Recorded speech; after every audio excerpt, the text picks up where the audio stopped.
Hey y'all, it's David Ducker coming back at you, and today I'm going to be talking about a bucket list character, a character I've wanted to play, but haven't yet been able to play.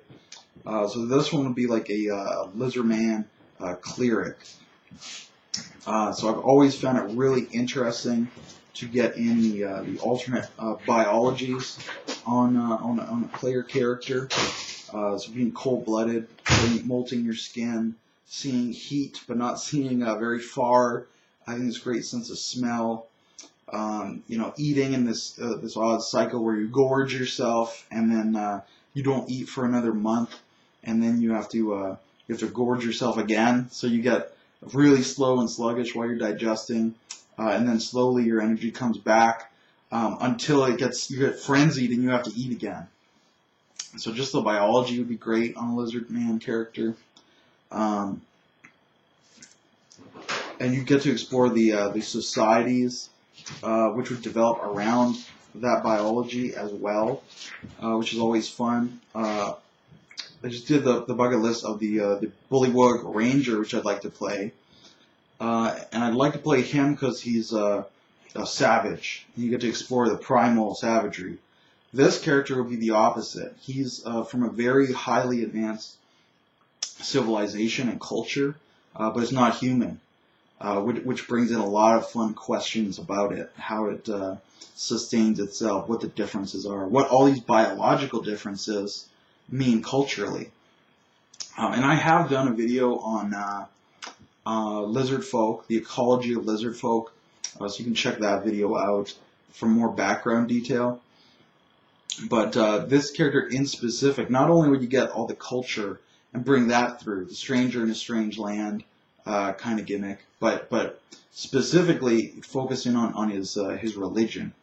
And I've always been fascinated by different snake cults and how every society has this primal serpent in their mythology that they don't like.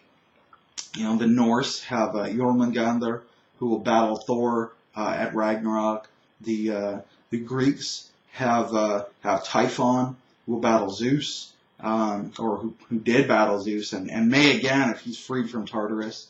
The Egyptians have Apep, the god of the 12 hours of night, the serpent that tries to swallow the sun.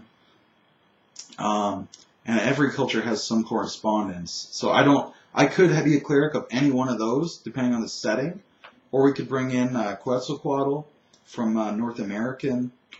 Central American mythology, or Yig from the Cthulhu mythos, who is a snake god as well. So there's a great variety of deities this character could select as his patron, and he could use that to fit into any different setting. I think it'd be really interesting to explore something that would usually be labeled as like an evil religion. The god of evil is always a snake god. It'd be interesting to see a character playing devil's advocate, just coming through and explaining why it works for their culture and why he is a believer in this philosophy, and really getting the other side of the story for once. I think it would be a really, really fun character, and of course you'd have to probably bring in some kind of shape-shifting, like being able to transform into a snake, or into perhaps some kind of dinosaur or dragon, monitor lizard. It would be a lot of fun to play around with that as well. So I think that's probably about it for the character. It's pretty simple, but I think it'd be very very effective nonetheless. Let me know if you've seen a snake cult in your game done well. If you are Thulsa Doom and you're trying to recruit me into your snake cult, let me know about it. Same thing with lizard folk player characters. Let me know about that. Anything you've seen from a cleric that really made the character pop that could apply to this cleric. In the meantime, I'm going to be signing out now, but I hope all of you remember to say your prayers regardless of which serpentine menace is going to destroy your world at the end of time, or perhaps the beginning of time anew.